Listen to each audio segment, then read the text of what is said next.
Hello friends, welcome to JeyRe's kitchen. இன்னைக்கு நம்ம சேனல்ல கோதுமை ரவை கிச்சடி குக்கர்லயே எப்படி ஈஸியா பண்றதுன்னு பார்க்க போறோம். இது செய்யிறதுக்கு ஒரு குக்கர்ல 1 டேபிள்ஸ்பூன் எண்ணெய் சேர்த்துட்டு 1 டீஸ்பூன் கடுகு, 2 டீஸ்பூன் கடலைப்பருப்பு, கடுகு பொரிஞ்சதும் கொஞ்சம் கருவேப்பிலை, ஒரு வெங்காயம் குட்டி குட்டியா நறுக்கி சேர்த்துக்கலாம். ஒரு துண்டு இஞ்சி, 2 பல் பூண்டு. இதை ஒரு 2 மினிட்ஸ் நல்லா வதக்கிக்கலாம்.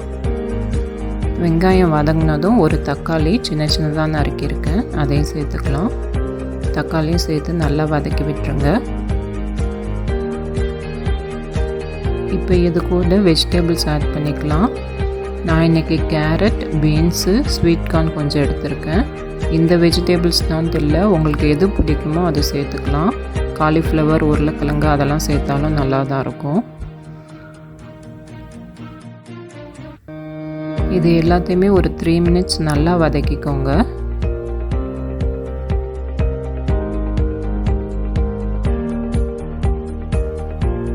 இப்போ இதில் 1/4 டீஸ்பூன் மஞ்சள்தூள்,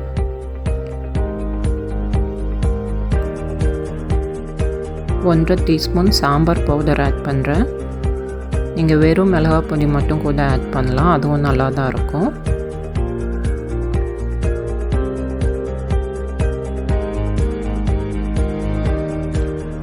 இந்த மசாலா கொஞ்சம் பச்சை வாசனை போகிற வரைக்கும் நல்லா வதக்கி விட்டுட்டு இதில் 2 கப் தண்ணி ஆட் பண்ணிக்கலாம்.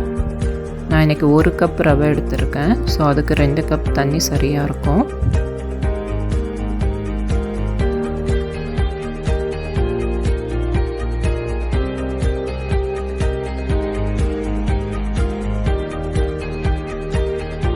இப்போ இதில் தேவையான அளவு உப்பு சேர்த்துட்டு நல்லா கொதிக்க விட்டுருங்க. தண்ணி இது மாதிரி நல்லா கொதித்து வந்ததும் 1 கப் கோதுமை ரவை கொஞ்சம் கொஞ்சமாக சேர்த்துக்கலாம்.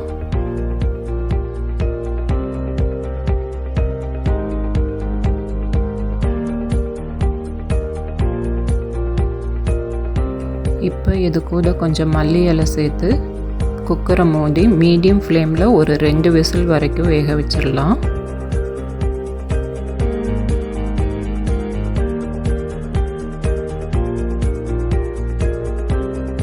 இப்போ ஸ்டீம் ரிலீஸ் ஆனதும் இதை ஓப்பன் பண்ணி பார்க்கலாம்.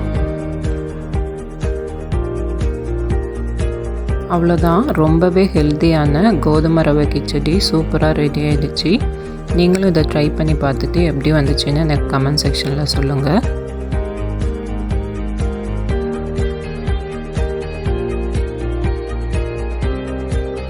உங்களுக்கு இந்த வீடியோ பிடிச்சிருந்தா லைக் பண்ணுங்கள், ஷேர் பண்ணுங்கள், மறக்காமல் JeyRe's கிச்சன் சேனலை சப்ஸ்கிரைப் பண்ணுங்கள். தேங்க்ஸ் ஃபார் வாட்சிங்.